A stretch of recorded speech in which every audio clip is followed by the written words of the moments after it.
Assalomu alaykum azizlar. Bugun Turkiston san'at saroyining yozgi binosida biz gala konsertda kim bilan ko'rishib qoldik? Kim bilan? Jonim guruhidagi Aziza.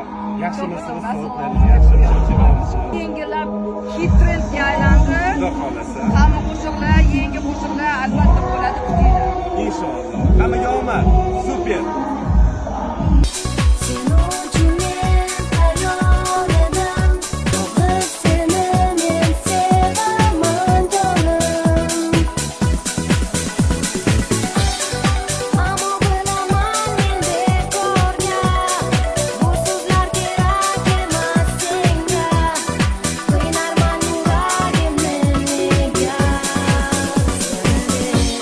O'tib ketadi